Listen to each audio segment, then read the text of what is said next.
Oh, I I care. don't even know what the fuck your problems are. Girls. Relationships. Oh, we talk about relationships. Fine. Yeah. Yeah. Whatever. I don't know. So, I gotta get into this. Counselor mode. I mean, sort of. It's mock thing is always weird, especially when you got a camera going, right? Yeah. Last time I was videoed was when I got out of trafficking. They video everything. Yeah. Alright. Well, hello, Miss Buzzard. How are you doing today? Pretty good. What's got you coming in for today? Anything going on? My relationship with my significant other fucking sucks. What kind of things make it so rough? He does this thing where he turns everything around on me, even though he knows is what it's his problem. He just can't admit it. He has an issue with me hanging around dudes, and I'm bisexual, so he should have an issue about me hanging around females too, and he doesn't. So it sounds like maybe a little bit of insecurities on his behalf. Yep. And is this something that's just routine with him, or? Pretty routine. Like if I want to spend time with a male friend or something like that, even though we don't look at each other that way. For example, Ramon, he's super gay, but I went out dancing with him or whatever, and there was no alcohol involved or nothing. I mean, he drinks, he's not in recovery, I am, but he had a fucking problem with it. So I feel like I have to lie to be able to hang out with my friends. It just happens to be the opposite sex, even though his sexuality is towards men, not women. And did the Ramon person, your friend that you're talking about, even though he's the same sex, your significant other has problems with you hanging out with him? Yeah. Even though his sexual preference is not women, and yeah. So how does this, like, what kind of emotions, what kind of feelings does this bring up for you? I mean, very trapped. Like I feel like I can't do anything without having to lie to him, and I don't like lying to people. So in order to, like, engage in life, you kind of have to, you feel like you're forced to do something that you don't like doing. Exactly. To be able to actually have a life and not feel trapped. Exactly. And because of all that, I broke up with him, but unfortunately we still sleep together, which stirs up confusion. So that's my part, because he's not actively pursuing the sexual advances. It's all me, because I'm a horny bitch. So that, that's a, I want to recognize that's a big part of being able to take ownership of your side of the things. Yeah. Like, I know I'm not easy, right? Like, I have my own insecurities. I have my own issues. I have taken stuff out on him when I'm upset with somebody else. Like, and I own that, and I understand that. But I'm not hearing any of his, I'm not hearing him acknowledge anything that he does wrong. Every time I try to tell him how I feel about shit, it's like he invalidates me, I feel. Like, I'll be trying to tell him how I feel about something he said, and he'll be like, oh, well, you did this, or you said that, blah, blah, blah. Or he'll just blatantly ignore it and be like, well, it always goes well.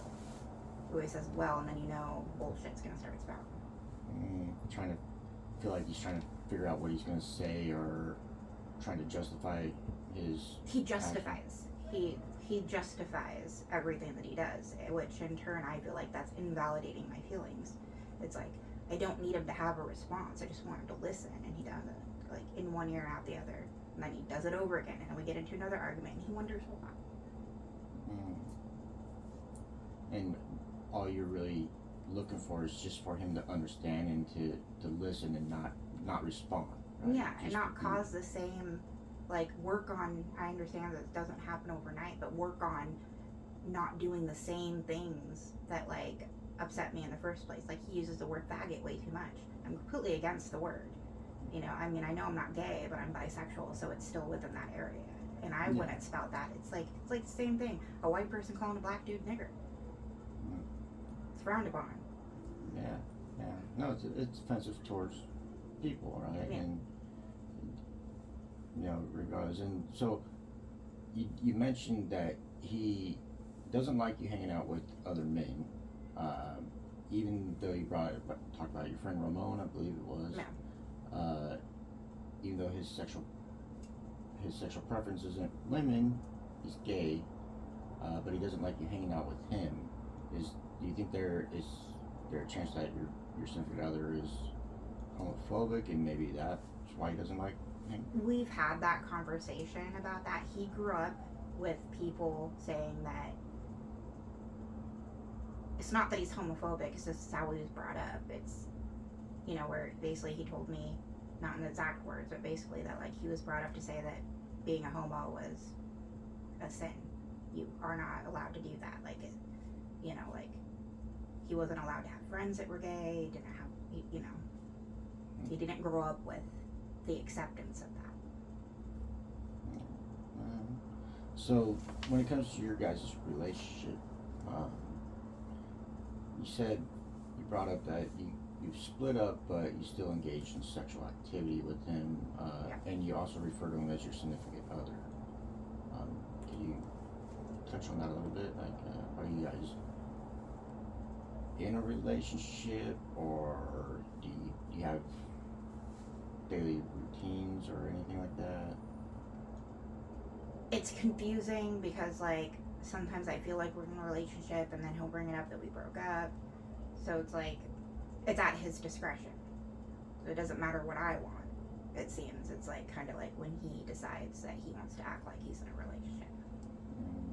I personally right now don't want to be in a relationship with him. I just want to enjoy the intimate parts so that we don't have to, like, because he's even said it. He was like, I don't want to have to worry about who's doing what, blah, blah, blah. And I'm like, okay, so that's why we broke up. We had that mutual understanding.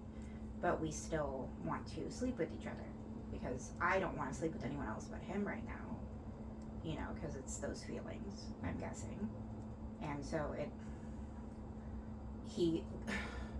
we used to have this routine where, like, it doesn't matter which one of us woke up first, we'd send a text saying, I love you, good morning, blah, blah, blah. That has stopped. Lately, it's been more of me being like, hey, how'd your day go? Or, hey, good morning. So maybe I'm confusing the problem as well. But I think he does the same thing, too. Because on occasion, he'll message me and, be like, hey, how you doing? I love you, goodbye. So, sounds like a very challenging relationship. Sounds like possibly you still got some emotions. I have my codependency, and I know that's my codependency. And so I've been going to meetings for that. So I'm trying to learn how to be me without feeling like, because, like, all my life it's been relationship after relationship after relationship. And I'm so used to that because I've been alone throughout my whole entire childhood that, like, I cling to somebody. Somebody. Yeah. I cling to whatever I have. Like, kind of like my cat. Like, I cling to her for companionship because I don't want to be alone. I was thinking to myself today, I was like, what would I do without my cat? I'd probably go apeshit. Probably start talking to the walls. I mean, my cat will have a full-blown conversation, even though I can't understand a word she says. Mainly, it's just like, you want food? Meow. Meow. You want treats? Meow. You want love? Meow. So it's pretty wonderful. So I want to reflect, like, you know that there's some challenges there. You got a lot of self-awareness around your part and what you would like from the other individual. Yeah. And you're also utilizing, sounds like a community support group. Yeah. And you're doing some work with your counselor and utilizing what you have at your disposal and doing that self-improvement. That's big steps. Yeah. Big steps. Well, thank you for sharing your time with us.